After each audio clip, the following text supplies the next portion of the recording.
Sigourney Weaver just tilting her head with this, you know what, on second thought look. That's what does it for me. It's completely irrational for Ripley to torch this hive because the whole thing's about to get vaporized anyway. She burns this bridge between mamas, pissing off the alien queen. And why does she do it? Because she's Ripley. Because this is war. And unlike Jurassic Park or King Kong or Godzilla, this isn't about sympathy for the monsters. It's about PTSD. And sometimes we need a mom to do the dirty work so that we can sleep at night. I'm Erik Voss, and this is A Deep Dive, a channel that dives deep into films we love. And while 1979's Alien is my favorite film, 1986's Aliens might be my favorite movie. I know, what a bunch of YouTuber bullshit, right? But James Cameron used this sequel to establish himself as a detail-obsessed auteur, and we need to break down every filmmaking element that makes us root for Ripley to go Rambo on a bunch of babies. My goal is to take you back through this movie scene by scene for an insanely comprehensive analysis of everything that makes the movie work. I ended my analysis of Alien by describing Ripley in her cryosleep as an alien in her own right, dormant in her shell, threatening to unleash hell if ever disturbed. And so I like to think of this sequel as the story of a woman who was meant to get eternal rest, being cruelly dragged back into this world by the greedy interests of a corporation who claims to be building better ones. The title Aliens flashes the eye in a slit shaped like a certain orifice so that we are essentially being birthed into this awful afterlife. 57 years after the events of the first film, Ripley's shuttle, the Narcissus, is found by a salvage crew. And amazing attention to detail here, her grappling hook gun is still wedged in the airlock door. I highly recommend you read James Cameron's screenplay. It's considered by screenwriters to be one of the best written screenplays of all time, with thrilling exposition and page-turning action that proves Cameron truly knew what story he wanted to tell and how best to paint that picture. Like, his script opens with these words: "Sometime in the future, space, silent and endless, the stars shine like the love of God, cold and remote." Oof, bleak! As we watch this film, it's clear that there is no God watching over these characters. It's a shadowland of cruel nature and even crueler humanity. James Cameron actually got this job after he had written the script for Terminator, but before he had shot the movie, an up-and-coming Canadian horror director, hotshot, who had started to make a name for himself making Roger Corman horror films, and reportedly in an apocryphal story told by Gale Ann Hurd, went into the pitch room, went up to the whiteboard, wrote Alien, and then wrote an S at the end of it, and then drew a dollar sign through the S and said, "There's your movie," and got the job based on that. Now, we don't know if that's a story, but it is a pretty great story. It does kind of feel like a Sean Parker in The Social Network type story, drop the it's cleaner, but who knows, it does kind of sound like James Cameron would do. He's a very confident guy. But he went out to go shoot the Terminator. That ended up being a huge hit, and that's what really got him the huge budget for this Alien sequel. Meanwhile, Fox had been wanting to make a follow-up to Alien, but due to some Hollywood book cooking accounting, they tried to claim it was a loss so they wouldn't have to pay off the producers to the first Alien film. And then after Brandywine and Fox went to court over it, finally that got settled and they were able to move forward with a sequel. But because most of the British crew was still loyal to Ridley Scott and had not seen the Terminator and didn't really trust James Cameron to be a good filmmaker, especially the fact that he brought on his girlfriend Gale Ann Hurd as his producer, and they didn't respect Gale Ann Hurd for being properly talented, which she really is. She went on to be the producer of The Walking Dead. She's awesome. The Canadian James Cameron and the British film crew were basically at war with each other for the entire duration of this film. And that actually gives us a backdrop of this opening scene, because producer Gale Ann Hurd made James Cameron shoot this opening scene on his own dime, and I'm assuming these blue laser lights are from the band The Who, because it's the same effect that Ridley Scott used over the eggs in the first movie. This salvage crew says, "Bio readouts are all in the green. Looks like she's alive." Well, there goes our salvage, guys. Yes, they are disappointed that Ripley's alive. Life doesn't matter to them, only what can be turned for a profit. James Cameron cross-dissolves from this sleeping Ripley to Earth seen from orbit, creating this awesome superimposition of Ripley as a kind of Earth mother. Now, I said that the root myth of Ridley Scott's Alien was it takes a mother, but I think for James Cameron's Aliens, it's a story about how it takes a motherfucking mother. Because sometimes in life, it just takes a mom who isn't afraid to declare war on another mom. Ripley has evolved from an outcast and final female to an unwell, paranoid, and self-destructive Dark Knight. And whereas before it was the android who was the true villain, now, this time, the android is the milky white knight of this movie. Ripley wakes up at Gateway Station and meets Carter Burke, Paul Reiser. I work for the company, but don't let that fool you. I'm really an okay guy. Again, Weyland-Yutani are the real villains of these movies. It's also interesting to note that since this scene ends with the chestburster fake out, it's all Ripley's dream, we don't even know if Burke ever said he was an okay guy. Actually, in Cameron's script, Ripley comes out guns blazing, threatening to charge Weyland-Yutani with willful negligence for the deaths of the Nostromo crew. But instead, we just get this horror-filled, slow-motion nightmare. She says the same words Dallas said in the first film's deleted scene. Kill me.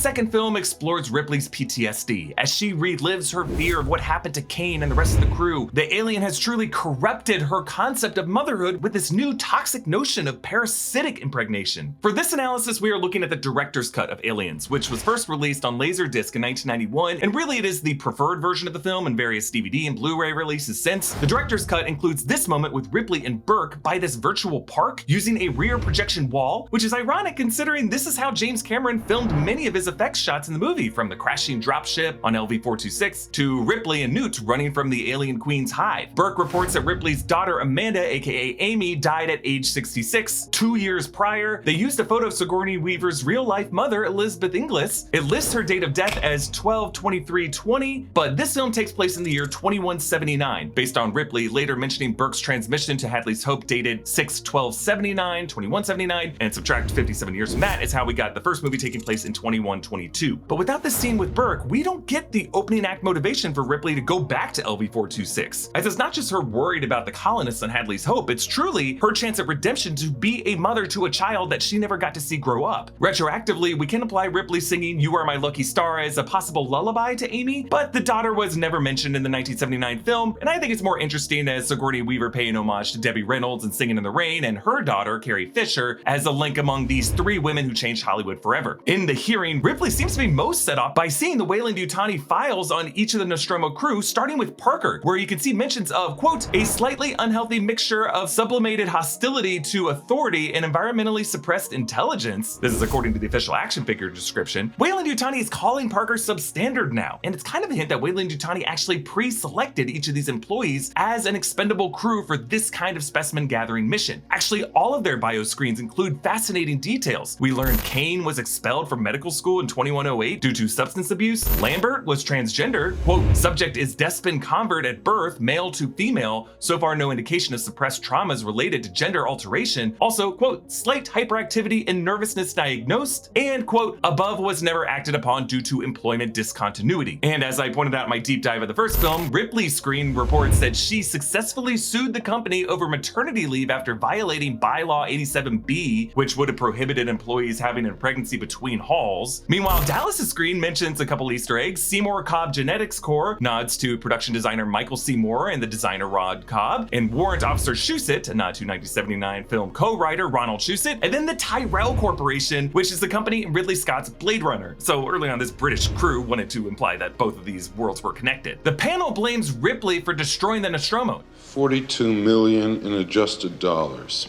That's minus payload, of course. I can't believe it. They hold Ripley to 57 years of inflation, something she would have no control over. Also, we see how one of these guys is doing a crossword puzzle under the table, freaking Stanley Hudson here. Yeah, this is one of the most unfair bureaucratic bullshit scenes in any movie ever, but it also feels horrifyingly plausible. Now, Burke had said Ripley's deposition testimony was good, but I really think Weyland-Yutani screened these crew reports and included the android Ash just to trigger Ripley into having a disastrous hearing to justify silencing her. When Ripley mentions Kane, she realizes she herself did not see those thousands of eggs. She was just quoting Kane secondhand, and she can't prove it, which is why later when she torches those eggs, she knows she has to do it because no one back on Earth will believe her then. Now, a major inclusion in the director's cut is the Hadley's Hope sequence. Ron Cobb designed this colony, giving it a sloped storm wall and even a casino, meaning that Weyland-Yutani even profited off of these colonists' findings by just the house taking all at the end of the day. Inside, the colony is covered in Weyland-Yutani logos and its slogan, building better worlds, which fascinates me because it implies that 22nd century Earth is not that great, and Weyland-Yutani's mission is to build a better world somewhere else. Simpson says, some hunch in a cushy office on Earth says, go look at a grid reference.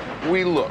They don't say why, and I don't ask. We learn later that that hunch was Burke, seen in Ripley's horror story, A Career Opportunity. Kids play on the maintenance level on a big wheel, little Shining reference there, as we know this place will become a nightmarish haunted house. But it also shows here how security here is a mess. It's not at all secured against any possible invasive force, if kids can wander around. Now, we never see in this movie what went down on Hadley's Hope, we just see the aftermath. But Alien River of Pain, which is a book and audio drama, explores the infestation and destruction of the colony. Highly recommend you check that out. Also, apparently there's no childcare at Hadley's Hope, as Newt's parents take her and her brother out with them on the job. You too, you going places we can't fit. So, that's why I'm the best.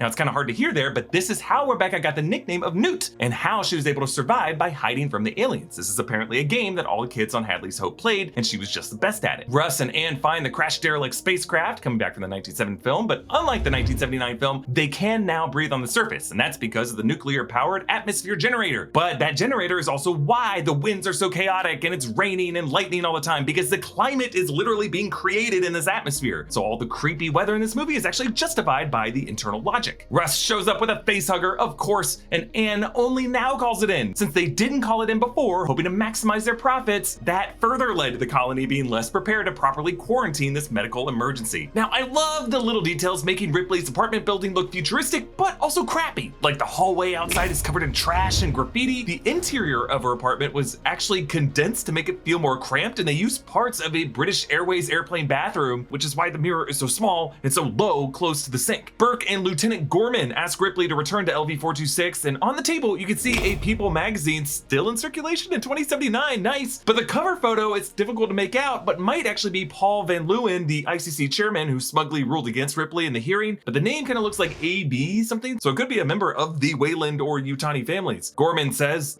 "We've been trained to deal with situations like this." So in the past 57 years, colonial marines have come across other alien species, though nothing like the xenomorphs. Burke talks about the new job that Ripley has had to take since losing her license. I heard you're working in the cargo docks. Running loaders and forklifts, that sort of thing? So? I love this. Alien screenplay gets a lot of credit for foreshadowing the final battle with Ripley and the loader versus the alien queen by showing Ripley in the first act in the loader on the Sulaco. But right here, well before that, James Cameron shows his work. Ripley's not a Mary Sue trope. She had to retrain herself with a new blue-collar job to get by after Weyland-Yutani had screwed her over. And that work experience is eventually what saves her and saves everyone in the end of the movie. Both Alien and Aliens are celebrations of good, honest, blue-collar work. All kinds of good exposition is in this scene. We learn that Burke has been reading Ripley's psych evals, which is probably a huge breach of medical privacy, or at least a reflection of how f***ed up things are now. And while Ripley gives Burke and Gorman black coffee, Burke stands up to put cream and sugar in it because of course he can't handle anything bitter. Ripley pets Jonesy and then...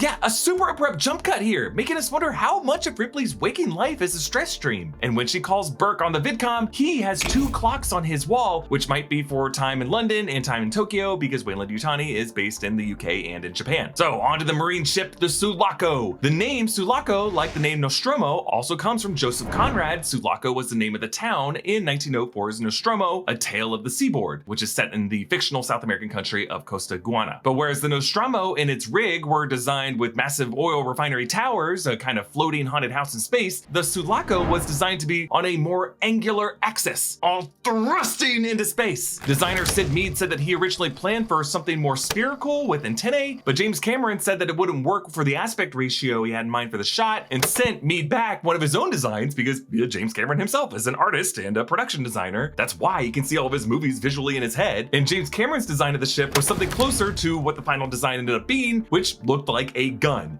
A rocket gun that carries stuff. That was sort of the theoretical concept underlay for the whole design. Part of Cameron's original idea for the sequel was to explore a subject that he's always been fascinated by, future infantry, the way the military-industrial complex evolves into the future as a way to comment on our sad, messed up present. So, whereas the first Alien was a commentary on corporate America and the way they exploit their blue-collar workers, Aliens transposes that onto 80s Reagan American pro-military values. And the idea for the third of the trilogy, Alien 3, would be for it to reflect religion in America. But really, all 3 of the movies, at least the original idea from the producers, was that it was going to show what America looks like in the present day through 3 different lenses: capitalism, the military, and religion. And ironically, all 3 of these were going to be told by non-American directors: the British Ridley Scott, the Canadian James Cameron, and from New Zealand, Vincent Ward, before he was replaced by David Fincher. We should talk here about good movie sequels, because Aliens was one of the first movies ever to enter the debate of, was it better than the original film? I don't think it is. I think Alien is a superior film, but Aliens is close. Good movie movie sequels are not just continuations of the plot or team-ups that go through the same story beats, they're actually new stories that explore the same character or ideally the same thematic argument, just on a new scale or in a new context. Aliens pulls this off by revisiting the same planet that the first one does, but by taking the thematic argument and the hero of 1979's Alien and shifting them into a new genre, going from sci-fi horror to sci-fi action. Why does this work? Well, a bit of background on me. My lifelong hobby has been improvisation and sketch comedy. I know it doesn't often seem that way because my jokes on YouTube often aren't that great, but in improv, we have a concept called if this, then what else? Which means you want to identify the singular rule of the world or game of the scene and heighten it by asking, if this is true, what else is logically true in this world? So, in a world where we got a future corporation exploiting space truckers as bait for parasitic aliens that they can profit from, it just follows logically that eventually Marines would also get consumed by that military-industrial complex. And the Marines got guns. Lots and lots of guns. This movie's tagline was, "This time it's war," which wasn't as good as "In Space No One Can Hear You Scream," but still pretty good. At the end of the day, it's not just James Cameron making the title plural, he makes the concept plural. He's saying that all sorts of people can become alienated by our leaders. People and androids, as we'll see in this movie. Like Ridley Scott's opening shots of the Nostromo, James Cameron shows the Sulaco unpopulated at first, just kind of parts of the ship moving on their own. A Marine locker creaks open, we see a gun cache and missiles, and then Chekhov's loader. I'm telling you, when you rewatch this movie, you see this loader constantly, and it's right behind some hanging chains that just kind of knock into each other, reminding us of the sound effect and the aesthetic of the chains that the alien hid in on the Nostromo. Then we get the shot of the cryopods, a long row that is actually a smaller number of pods that were mirrored back on each other in an infinite mirror effect to save money on building a dozen of actual pods. The machines behind each of these pods are actual helicopter engines. Whereas in Alien, we saw Kane waking up first. This time we start with Ripley, as there is no mystery as to who the focal hero is. We meet the Marines. Bill Paxton is Private Hudson. He's got a tattoo of barbed wire and a skull and crossbones at his neck. Al Matthews plays Sergeant Apone. This character slept with a cigar in his fingers so that he could pop it in first thing. The actor Matthews was an actual Vietnam War veteran, and he helped train the actors not to point blank loaded guns at people, something that tragically is still a problem that Hollywood has not fully learned. Mark Rolston plays Drake, a character who has the history with Vasquez, who's played by Jeanette Goldstein, who returns in Terminator 2 as John's foster mother and in James Cameron's Titanic as that Irish immigrant mother. Michael Biehn returns from playing Kyle Reese in Terminator as Corporal Hicks, replacing James Remar, who later revealed in the Sidecar podcast that he was fired for drug possession, and he said that he fired a hole in the wall of the set. Rico Ross plays Frost, Daniel Cash plays Spunkmeyer, Tip Tipping plays Crow, Trevor Steven plays Wierzbowski, and Cynthia Dale Scott plays Corporal Dietrich, and Colette Hiller plays Corporal Farrow. These Marines are introduced with stereotypical macho energy.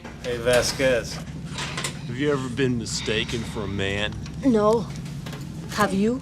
Now, apparently this joke came from an old Hollywood story about columnist Earl Wilson and actress Tallulah Bankhead. He asked, "Have you ever been mistaken for a man?" And she said, "No, darling, have you?" That's my old Hollywood voice. Vasquez and Drake do this special handshake. In the shooting script, we learn that Vasquez and Drake had a rough childhood together in a Hispanic slum and were drafted together into the Colonial Marines from juvie. While these Marines don't trust Gorman at first, later, when Gorman goes back for Vasquez, they start to exchange this same handshake right before they take their own lives. All these early scenes with the Marines were actually shot late into the production after all the other action scenes were shot because James Cameron wanted everyone to have a realistic bond from past battles fought. Now, I've gotten into a lot of debates with some film nerd friends who scoff at this cheesy 80s action characterization, like James Cameron wasn't aware of it and that he's not good at dialogue. I firmly reject that criticism because this is all intentional bravado by James Cameron. He knew what he was doing. He made all the actors read Starship Troopers, which is Robert A. Heinlein's sci-fi satire of fascist militaristic culture. And I think people who misunderstand what Paul Verhoeven's 1997 Starship Troopers film is also tend to misunderstand what Aliens is trying to do in this opening act. Just because characters are stupid doesn't mean the screenwriter's stupid. We hear Spunkmeyer and Frost complaining about the cornbread, calling back Lambert complaining about the imitation cornbread when the Nostromo crew ate their first meal after hypersleep. 57 years later, the cornbread still sucks apparently, but shortly after this, we see Burke reaching for the cornbread because he has no soul. Hudson begs Bishop, Lance Henriksen, to do the trick with a knife. Now, the original scene called for Bishop to do this trick alone on his hand, but according to Henriksen, he suggested to James Cameron to surprise Bill Paxton by forcing Hudson's hand under his. And Henriksen actually did this, but they had to reshoot it because apparently it didn't look real enough when they sped it up. So during the reshoot, he made a little mistake and nicked Paxton's pinky. But here in the scene, it's Bishop who nicks his finger, bleeding white blood, revealing himself to be an android and pissing off Ripley because she remembers how Ash turned on them. But Burke knows everything that went down. He said that he recently read Ripley's psych evals, so he knew what he was doing by doing this. He says,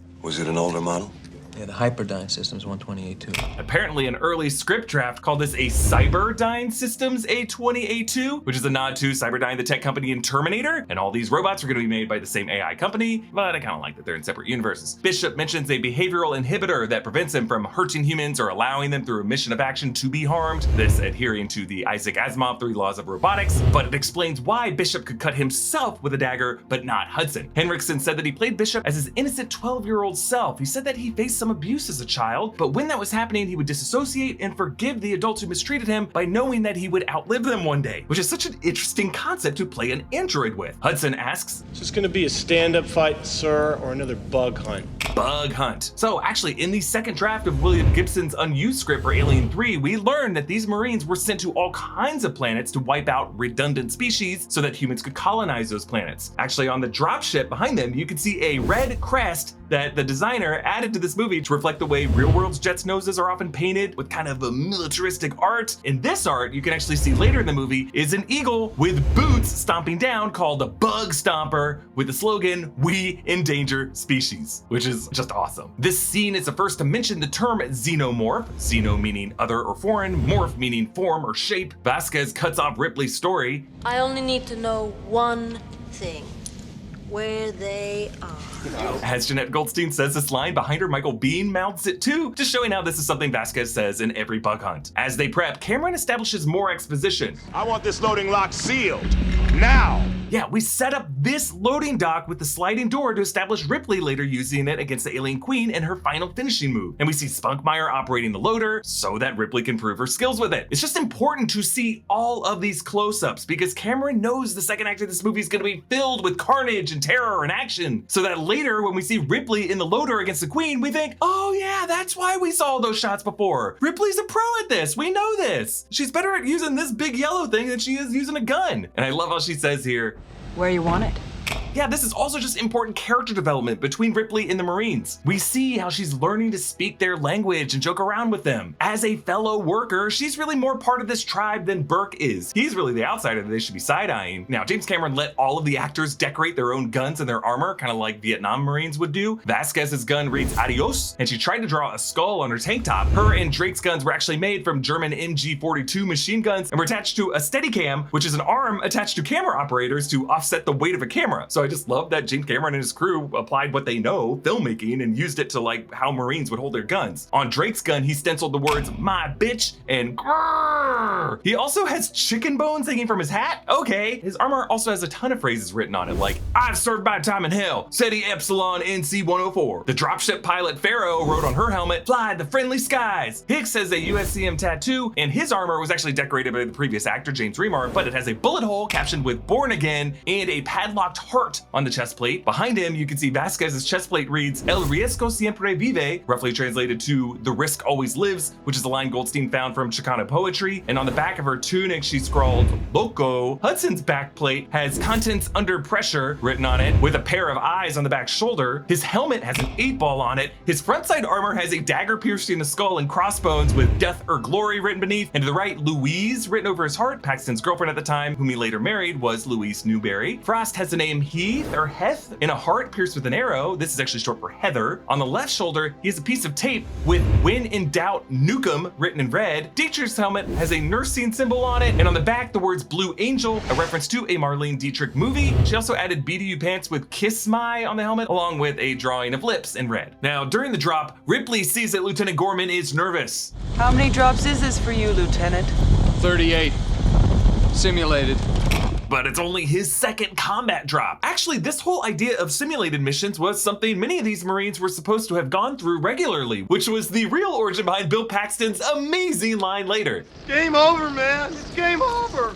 Yeah, it's not just Hudson freaking out. I mean, he is. It's also because for these Marines, many of their missions have been kind of programmed into their minds to feel like video games. And this is his moment. It all crumbles down into real life. And I love the choice to show Hicks sleeping, staying frosty, nerves of steel. A little detail to show that this guy is probably the more competent commanding officer of this bunch. Now, when they land, there is a shot I love of the APC charging forward in the rain as a dropship lifts off, which I assume was done with miniatures, but the movement just looks so damn good and natural. For me, this is one of those how the shots, or as the designers of Alien would say more elegantly, a Cecil B. DeMille shot. It's one of these just great looking shots that lets you know this movie's a real deal. Now, Apone reports that the damage inside looks like seismic survey charges. So like Kane and the others stumbling upon the crime scene of the space jockey, now we're stumbling upon a crime scene that was more of a war zone. Like the Hadley so colonists tried blowing up the Xenomorphs and Facehuggers with seismic explosives. That's how desperate they were. Hudson and Vasquez reach a door with a bloody handprint on the wall. Ooh. Everything about this is just so creepy. And like Dallas and Lambert's motion tracker on the Nostromo, James Cameron now uses the same kind of sound of the motion tracker in its increasing frequency, just the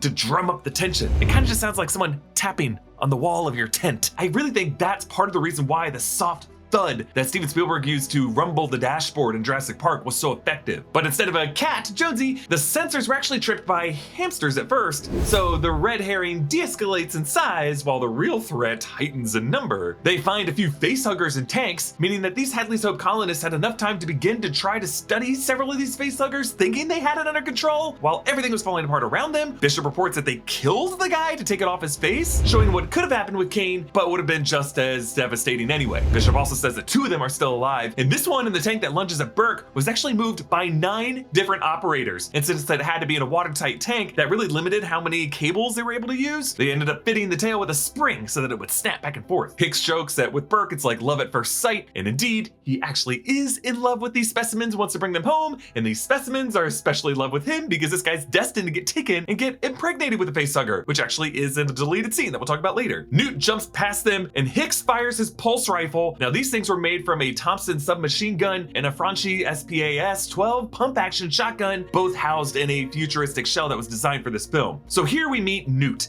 and Carrie Henn was actually a newcomer child actor. When she was cast, she was selected because all of the other trained child actors that they had auditioned for this movie all had backgrounds in commercial work, and after finishing each line, they would smile. And James Cameron was like, oh no, he just needed this character of Newt to be authentically scared and frightened and like a real kid. And Carrie Henn crushes it in this movie. She doesn't do that kind of smart-ass, beyond her years kid thing, where kids in movies now all sound like they're reading jokes from Taika Waititi's script or something, because often they are. So this kid isn't acting, she's just reacting, which is what all great actors do. Great acting's not acting, it's just reacting, you know? And I think it's telling that Carrie Henn didn't grow up to be an actor, she grew up to be a school teacher, but she maintains a friendship with Sigourney Weaver, and I think that's so sweet. So Ripley climbs into Newt's den with her, and Ripley's only be able to do that because she isn't covered in all the armor that all the other Marines are. Now this place is filled with food wrappings and trash, and immediately we see the connection between these two, because remember, Ripley's apartment building was also a mess, and both of these people are messes too. Ripley, as someone suffering from PTSD, sees it in Newt as well. And we see in the next scene how it's not just a matter of it takes a mother in this movie. When it comes to Ripley and Newt, it takes a mother. Ripley doesn't baby her, she just kind of jokes around with her. She makes fun of her for being covered in filth and calls her brave. And now, based off of that, the girl reacts by revealing her name, Newt, as a way to answer how she was able to stay alive, because she's a crawly little amphibian who can fit into tight spaces. Now, if you watch enough of my videos, eventually you'll get a cameo from my doggy, Darla. She's the best. She makes me so happy. It really feels like the least I can do in return is to make sure she's getting the best dog food available, which is why I feed her Sundays. Sundays is a dog food company founded by a veterinarian that offers fresh, air-dried, human-grade food that's easy to store and serve. It's healthy and easy, and Darla loves it. Kibble loses a lot of the vitamins and minerals dogs need because it gets cooked at such high temperatures, but Sundays is air dried. That means it's easy to store as kibble, but it's healthier for your dog. And because you're not handling raw ingredients, you don't have to worry about refrigeration or foodborne pathogens. So if you're going on a walk or a trip, it's super easy to pack and take along with you. Every order ships right to your doors, so you'll never worry about running out of dog food again. There's also subscribe and save offers, so you can get 20% off on recurring orders with customizable delivery and schedules. And you know, Darla loves it. To To get 35% off your first order of Sundays, go to sundays4dogs.com/deepdive or use code DEEPDIVE at checkout. When Bishop dissects a facehugger, when he turns back to look at Spunkmeyer, there was supposed to be an effect where Henriksen's eyes were suddenly huge, like super dilated to be able to observe the tiny details in the anatomy, but they ended up just letting Henriksen emote the expression, and I think the performance is better off for it. Paxton drops another great line. Stop your grinning and drop your linen. Now, this is actually a quote from the AC/DC song Shake a Leg. It's not as elegant, I guess, as Ripley singing a movie show tune from Singing in the Rain, but you know, it's still very on brand for Hudson. So remember, when they first flew down to the LV-426 surface, they passed the atmosphere processor and they comment on it. We get this foreboding shot of it, and that's because it's this facility, not the residential complex, but this facility where the colonists are, and the Xenomorphs moved them here to be closer to the nuclear reactor, which is where the Hive is. Why is it there? Well, maybe for warmth, and maybe to make it harder for anybody to kill them without vaporizing the whole colony. I assume it's both. I love this idea to shift the location because it puts the Marines on guard. They thought this was going to be a simple bug hunt, kind of a pest control to sweep some termites out of a house, but instead they are being lured into a spider's web that's been strung over freaking Chernobyl. For this shooting location, they used the decommissioned Acton Lane Power Station in London, a set that would later be repurposed for Tim Burton's 1989 Batman. You remember the scenes where Batman drives the Batmobile through the plant blowing shit up? They were all this same location. While Ripley doesn't initially recognize the outgrowth covering everything here, it has the same curved, wet, H.R. Giger design aesthetic that was inside of the derelict. So this has been extrapolated in true if this then what else thinking. Looks like some sort of secreted resin. Yeah, but secreted from what? Yes, setting up a mystery for something big that must have carved out this layer. For Ripley, the only one of these people with any experience with the Xenomorph, her nightmare was limited to just what was on the Nostromo. That was as bad as she thought it could ever get. She cannot even conceive that her one Xenomorph was just an isolated node in what was supposed to be part of a grander design of a Xenomorph Hive. Frost points out. Hot as hell in here. Yes, recalling Kane in the first Alien, who described the lower egg chamber beneath this space jockey as feeling like the tropics. Now, since they are inside of a fusion reactor, Gorman makes them turn in their ammo, but Vasquez, Drake, and Hicks hold out. I'd like to keep this handy for close encounters. Yeah, another extraterrestrial movie shout out there. But when the bullets start flying, they do not rupture the cooling systems right away, but they do backfire on these Marines, because each of these three, when they shoot, splash acid on themselves and others. But this all begins when Dietrich finds a surviving colonist. What? Tom, get over here, we got a live one! Her name is Mary, and as the last one who has yet to have her chest burst, she had to watch as all the other bodies were burst open, so she knows what's coming for her, which is why she says what Dallas said. Now, one design update they made to the chestburster prop for this movie was little arms. Stan Winston's team added all of these to justify how the chestburster would be able to drag itself out of the chest and why the adult Xenomorph form would have arms. But Dietrich shines her light directly at a Xenomorph warrior but doesn't know what she is looking at, so as she turns, it unfurls itself and springs, and all hell breaks loose. Frost gets torched as Dietrich gets pulled up, and in this shot, creepily, another female corpse is frozen in a scream at the bottom of frame. But because Frost was made to carry all the rounds, they catch on fire and explode, killing Wierzbowski and Crow. And these first three deaths, and as we'll see, none of the deaths were caused by the Xenomorphs, because the Xenomorphs would keep them alive. Hey, look. The Sarge and Dietrich aren't dead, man.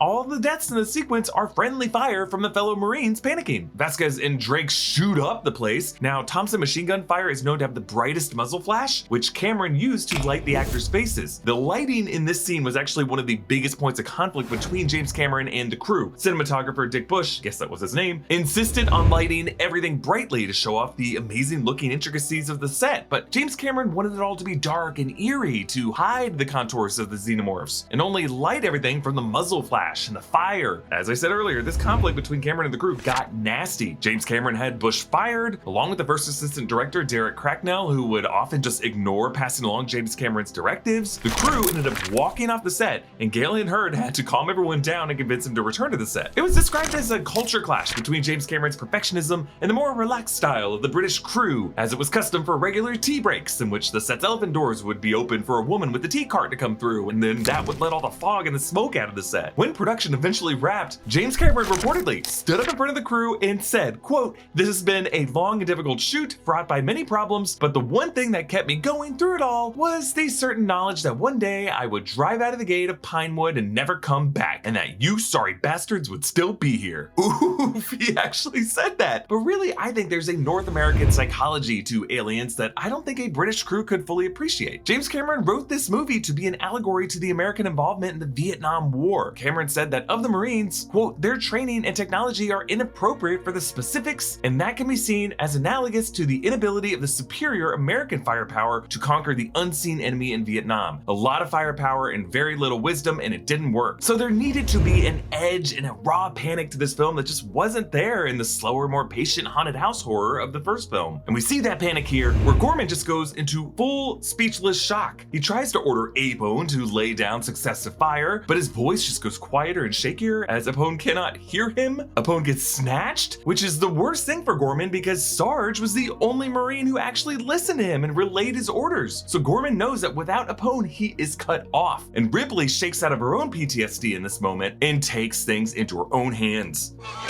Do something!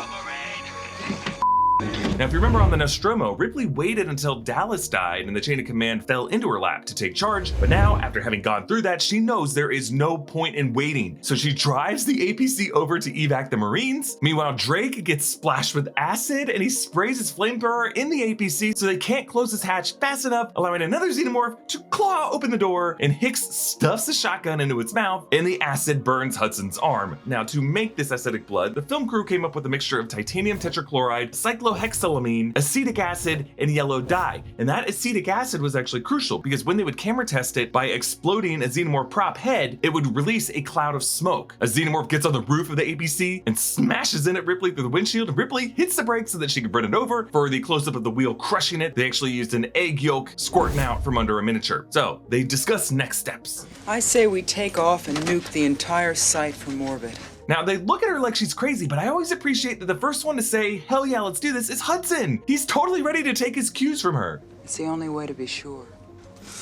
But Burke, of course, says this is an expensive Weyland-Yutani facility and it's not her call to exterminate the species, even though that's their mission. But Ripley plays it smart. She says Corporal Hicks is technically in charge, and Burke says he's just a grunt, no offense to Hicks. Hicks says none taken, but then he calls Pharaoh, and then he literally repeats word for word Ripley's suggestion. Say we take off, nuke the site from orbit. It's the only way to be sure. So Burke's big mistake was just calling him a grunt, and I love how later Hicks calls back his condescending no offense. All right, we waste him. No offense. No! But we see how the dropship has a third passenger, so Spunkmeyer and Pharaoh go down as well, and it crashes and it looks amazing. Cameron again using rear projection here, but if you look closely, you can see Hudson was actually tucked behind and under a rock, so that ship would have rolled right over him, so you can't blame him for losing it here. Game over, man. It's game over. Yeah, surviving having this thing rolling over him must have been messing with the head of this grunt who is trained on simulations. So literally this is like a game over scenario for him. Newt says, "It'll be dark soon, and they mostly come at night. Mostly." They mostly come at night. Mostly. It's such a good horror line. Like it almost works as its own short story, like the famous 6-word flash fiction apocryphally attributed to Hemingway, For Sale, Baby Shoes Never Worn. Just from Newt's second mostly, you get so much context for what Newt has gone through. Ripley shouts some sense into Hudson. Hudson, just deal with it because we need you and I'm sick of your bullshit.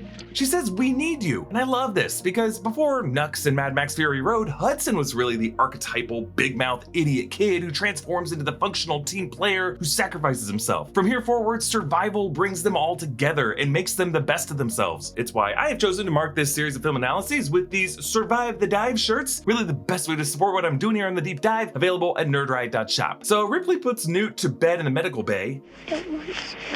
I have scary dreams. Yeah, Ripley doesn't say it, but she totally understands being afraid to fall asleep because of these nightly nightmares. Ripley tries to reassure Newt by saying the doll, Casey, doesn't have bad dreams. She doesn't have bad dreams because she's just a piece of plastic. Yeah, Ripley also sees herself in Newt here because this kid is suggesting artificial humans like, Ash or Bishop don't dream, so they aren't as burdened the way humans are. Maybe a nod to what Ridley Scott would move on to after Alien, Blade Runner, which was an adaptation of Philip K. Dick's Do Androids Dream of Electric electric sheep. They speculate on the Xenomorph's organization structure. Hey, maybe it's like an ant hive. Bees, man. Bees have hives. You know what I mean.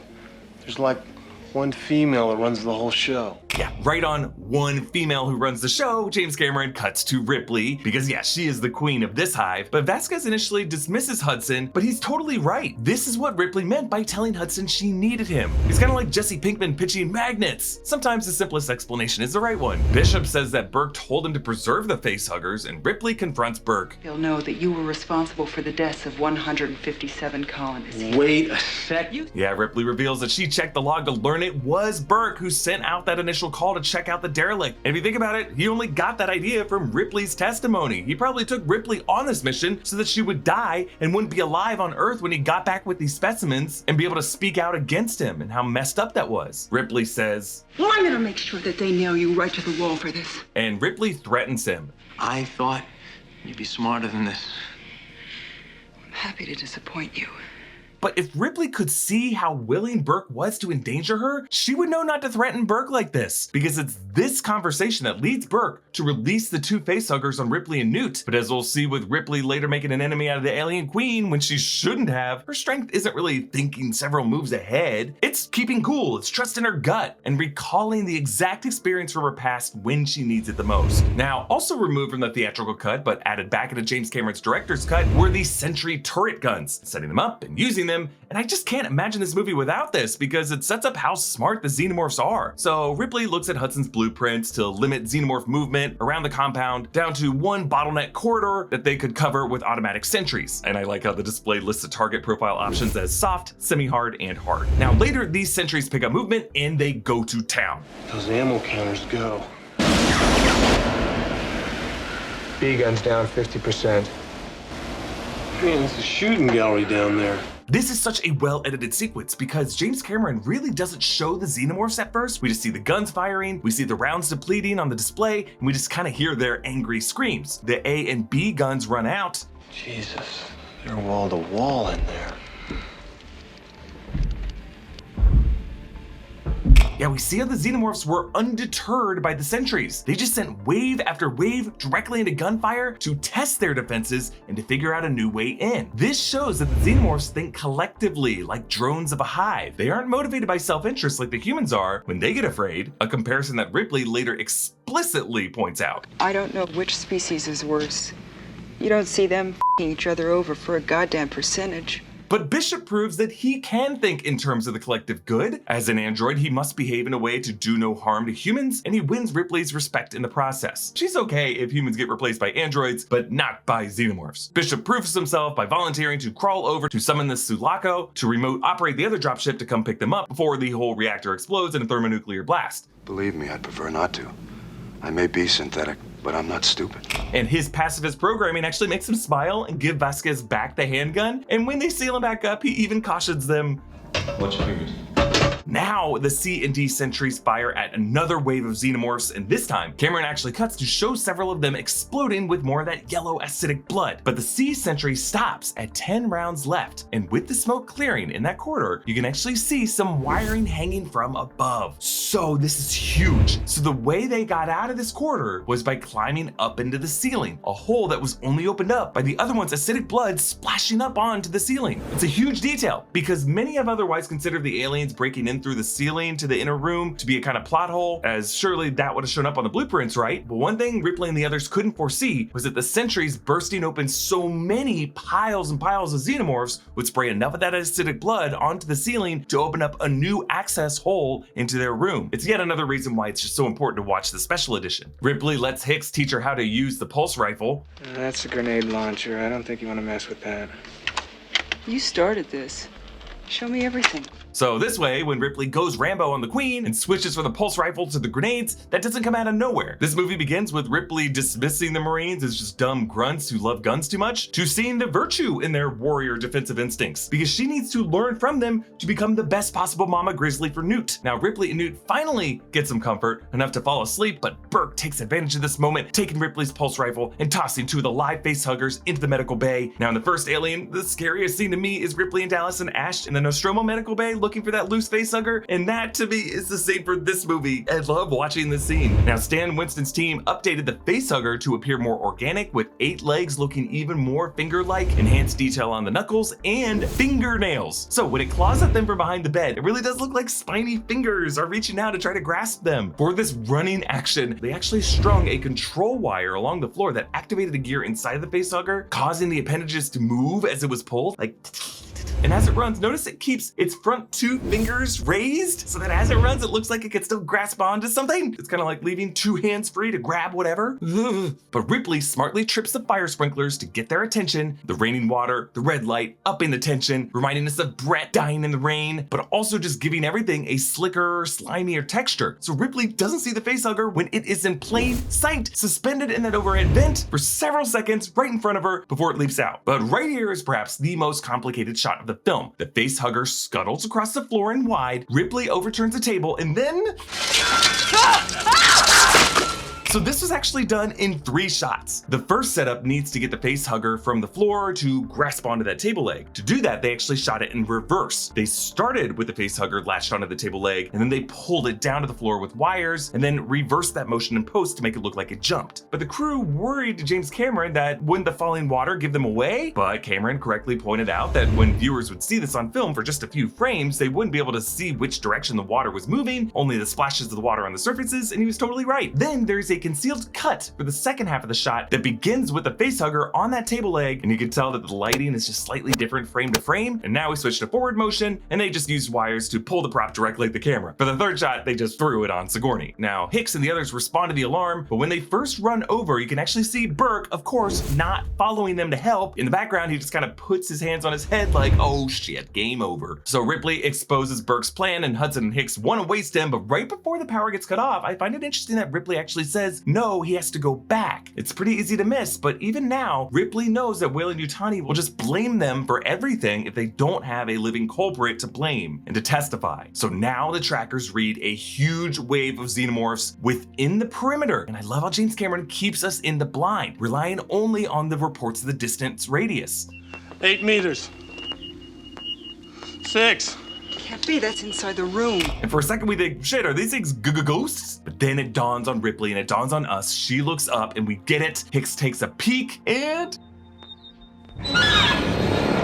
aliens! The humans in this moment realized they were fully outsmarted. It's because these xenomorph warriors were willing to sacrifice themselves and work collectively, while the humans betray each other. Like Burke locks them in. Hudson gets dragged down, and from here, it's just crazy how hard they have to work to move forward. Like they have to cut through Burke's locked door, and then the moment they make it through, have to turn around and re-seal it behind them. In the vents, Vasquez burns her leg, and Gorman redeems himself by going back for her. He pulls out one of those grenades that Hicks warned Newt about touching earlier, but it leads to another consequence, a friendly fire, because this explosion rocks the vents so that Newt loses her footing and slips away from them, leading to one of my favorite shots, as a xenomorph jumps out of the water from behind Newt, like Jason Voorhees jumping out of Crystal Lake. Notice the backlight Cameron uses here. Whereas we've been seeing a dozen xenomorph warriors by now, the backlighting makes it look larger and more fearsome than any of the others, because losing Newt here is really our all is lost moment. Ripley tells Bishop to fly into the power station so she can rescue Newt. She reloads the pulse rifle so that it reads 95 rounds, but it's interesting how in the elevator it says 42. Is it just like a simple plot error? No, apparently people who worked on Aliens were like, we're gonna fix this. There were like release notes for one of the versions of Aliens that explained that this inaccurate display came from this M240 incinerator fire control unit, would cause interference with a pulse rifle whenever they were in close proximity, and we just saw Ripley modding the weapon so that the two were strapped onto each other. So it's just like, you know, one weapon causing the display to glitch a little bit. Ripley and Hicks say goodbye.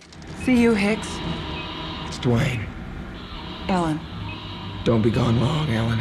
It's a touching exchange, especially when you consider these are the last words they say to each other. Hicks was passed out when Ripley goes back. They put him directly in cryosleep, and then in Alien 3 we find out he died at the beginning of the movie. Bah. Ripley descends into hell. Now, right after Ripley lights a second flare, there was a scene here that James Cameron removed that would have shown the fate of Burke after he got snatched by the xenomorph earlier. It's inside. Ow! And then Ripley would have given him a grenade, taking pity on him, and as she rounds the corner, we would have heard a boom.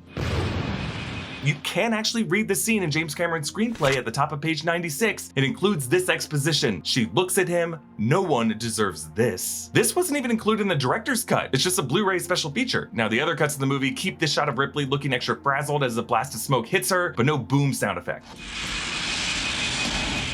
So Ripley finds Newt and saves her from an opening egg. They actually created a lightweight prop dummy of the actress Carrie Henn so that Sigourney could carry her and the prop gun without being too weighed down. But then everything goes eerily quiet and Ripley realizes she is in the alien queen's nest. Now in the script, Ripley is greeted with a piercing shriek, and that's how she knows she's on the queen's turf. But I love how in the final cut of the film, the editing choice is to start with silence, and we reveal the queen gradually, first by just the bulk and the length of her sack. And that's how we get the sense of scale. And instead of a scream, all we hear is just angry breath cutting through the silence.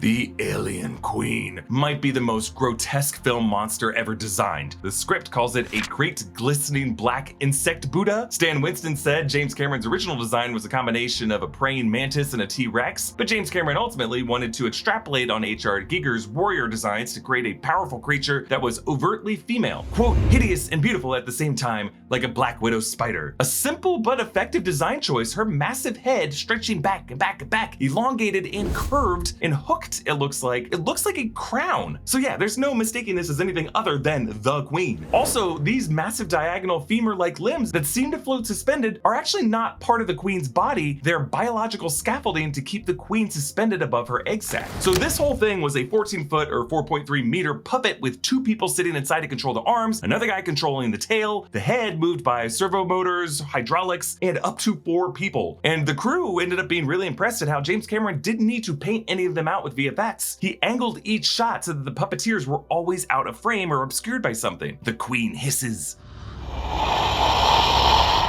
Now, I like how the queen has transparent teeth as opposed to the warrior xenomorphs whose teeth are metallic. This standoff goes down non-verbally. Of course, they can't talk to each other, but it's just some great intense interspecies stares and threats that any audience watching this on mute would just understand the stakes of. The script calls it two mamas protecting their young. We get it. For a second, we actually think peace might have been reached between these two queens, but then an egg opens and Ripley changes her mind.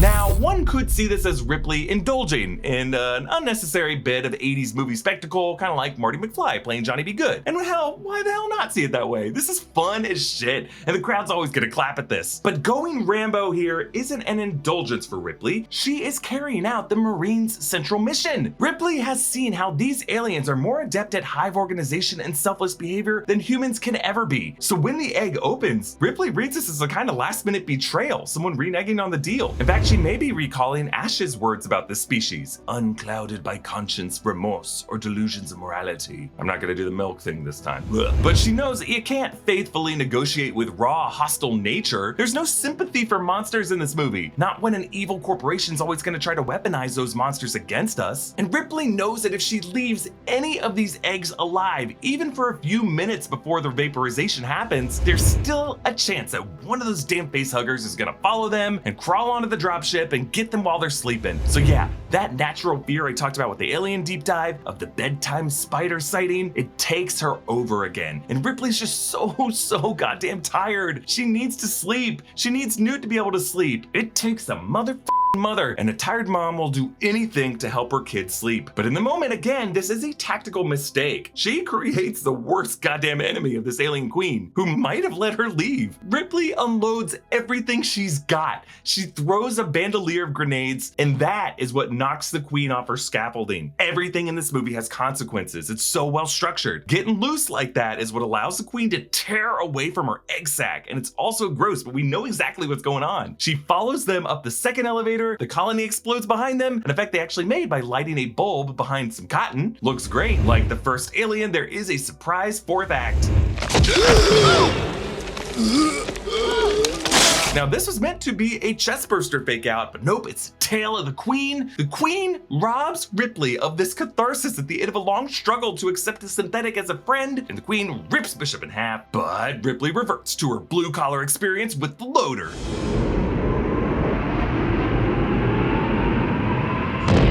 And again, it's all in the lighting. The light is behind Sigourney Weaver on the loader prop, just as it was with the Queen's reveal shot, and it makes Ripley here look equally formidable. Cameron's script on page 102 calls this quote an inhuman silhouette, and that inhuman silhouette marches forward, and apparently they only had one take for Sigourney to get this line, and she nails it. Get away from her, you bitch! This fight between Ripley and the loader and the giant alien queen is just one of the all-time greatest sequences in all of film. It was part of James Cameron's original idea and concept art for this movie, so all those setups of Ripley's expertise with that loader were all this guy working backwards to what excited him most about making this. And it's so good, you can see how in all of sci-fi that came after it, this idea of humans loading up in armored exoskeletons to fight big creatures just kind of became a sci-fi trope. Pacific Rim, Edge of Tomorrow, even James Cameron's own Avatar films. But here, I think it works the best because this suit isn't designed for combat. It's a working man's tool. It's kind of like a Florida man picking up a jackhammer and fighting a gator with it. We just kind of get it, and we're here for it. But notice how the Queen smartly goes for Ripley inside of the loader instead of the loader itself. We actually see in the prequel Alien Covenant, the lesser evolved protomorph can't discern between Daniels and the crane arm that she's using against it. But this Queen knows the difference between technology and the person using it. The motion and the sound design of the loader whirring up and the clamping, it's all so perfectly edited. James Cameron even swung the camera around counter to the loader's movement to make it look like it was moving faster. When Ripley lifts the Queen to drop her into the airlock and then ends up falling with her, these wide shots, Cameron actually used miniatures and what's called go motion. Go motion was a complex system of motorized internal mechanisms that carefully moved the puppet as it was being photographed to create motion blur in the puppet when the film is played back, so that it looks less stop motion-y and more like a smoother motion. So Ripley hits open that airlock, the Queen grabs her foot. Now Sigourney Weaver actually got custom designed Reeboks for this film, but they had to be laceless for this particular moment as the shoe slips off and the Queen gets sucked out into space. Bishop keeps Newt from flying into it too, and Ripley closes the hatch and Newt jumps into her arms. Mommy!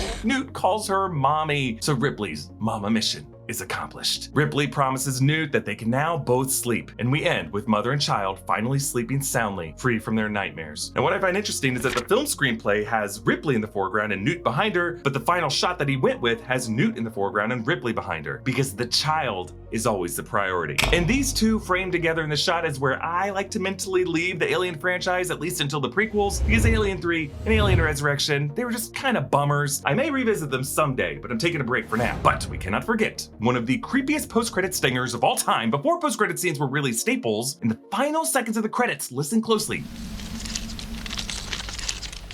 Yes, in those final seconds, James Cameron included a sound of an egg opening or a facehugger stirring as a kind of wink to the audience. No, he did not intend this to mean that there was a facehugger on board the ship to set up Alien 3. Actually, James Cameron was reportedly pretty unhappy with the decision for the third film to kill off Newt and Hicks. Really, this was just meant to leave us with one final shudder. While Terminator was James Cameron's first hit, Aliens was the massive success even the studio didn't see coming. They gave James Cameron a blank check, arguably for The Abyss, for Terminator 2, True Lies, Titanic, and Avatar. The guy has not made a bad movie, in my opinion. Aliens proved sci-fi horror could be franchisable and shift genre and didn't have to look like Star Wars or Star Trek. It led to titles like Predator, a franchise that it would later join forces with. But most important, I think, Aliens redefined the way film scripts could be written, because film professors often preach that you're not supposed to direct from the page or use things like "we see" or too much description. But every actual screenwriter says, no, that's bullshit. Go read James Cameron's script for Aliens. He directs from the page. He paints a picture in the reader's mind. There's nothing wrong with trying to write a screenplay the way he wrote Aliens. And the way James Cameron gave a peek into his characters' minds and made it such an interesting read, that totally paved the way for directors like Christopher Nolan in 2023. His Oppenheimer script was written in the first person. So the first Alien, I believe, remains the better film, but Aliens is a triumph Hollywood will always try to replicate. I want to know from you, what was your favorite new detail to discover upon revisiting this film? Comment down below and subscribe to the Deep Dive and all the channels in the New Rockstars Network. You can follow me at EA Voss, and video over.